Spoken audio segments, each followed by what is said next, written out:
Imagine um cenário em que doenças já muito controladas retornam às manchetes. Em 2024, os casos de sarampo na Europa dobraram, atingindo 127.350 casos em 53 países, com crianças abaixo de 5 anos representando 40% das infecções. Conforme a Reuters, o sarampo tem índice de reprodução básica entre 12 e 18, exigindo cobertura vacinal acima de 95% para manter a imunidade de rebanho. E se a gente piorar isso com um corte de financiamento? Em março de 2025, a administração dos Estados Unidos anunciou o fim do aporte à Gavi, parando cerca de 800 milhões de dólares em 2024 destinados à compra de vacinas em países mais pobres. Para profissionais e estudantes da saúde, entender como essas decisões e dados epidemiológicos se conectam é essencial para planejar intervenções e evitar retrocessos.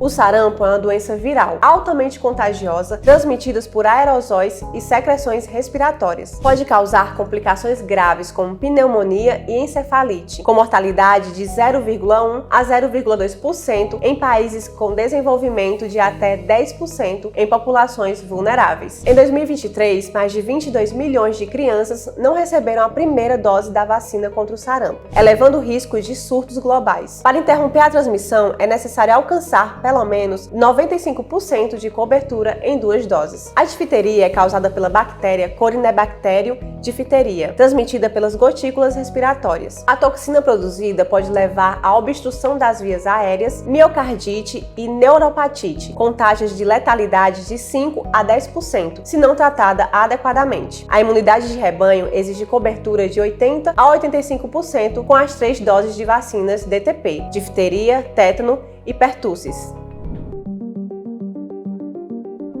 Perspectivas e dados atualizados em março de 2025, o governador dos Estados Unidos anunciou o fim do financiamento à Gavi, a Aliança das Vacinas, cancelando 5.341 programas de ajuda no valor de 76 bilhões de dólares, dos quais parte significativa era destinada às vacinas infantis em países em desenvolvimento. Segundo a Reuters e a Unicef, isso resultará em uma redução mínima de 20% no orçamento de vacinação de rotina para 2026, afetando campanhas de combate a surtos e programas de imunização essenciais. A Unicef e a OMS apontam que conflitos em 2023 deixaram 14,5 milhões de crianças sem a vacinação de difteria, tétano e pertussis, completa comparando a 13,9 milhões em 2022, reforçando o risco de ressurgimento de sarampo e difteria globalmente. A cobertura de difteria, tétano e pertussis caiu 86% em 2019 para 84% em 2023, enquanto apenas 74% das crianças receberam 2 doses de MMR, vacina contra sarampo, cachumba e rubéola em 2023.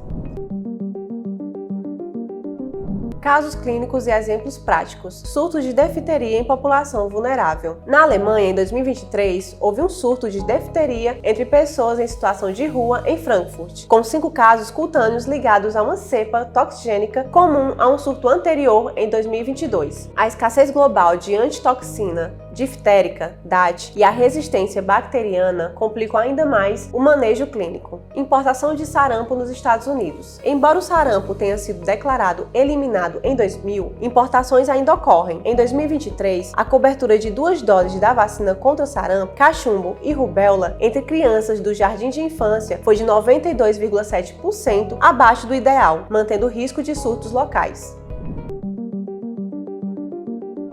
Vacinas causam autismo? Mito. Revisões sistemáticas não encontraram nenhuma relação causal entre vacina e autismo ou outras doenças crônicas. Vacinas podem causar doenças? Mito.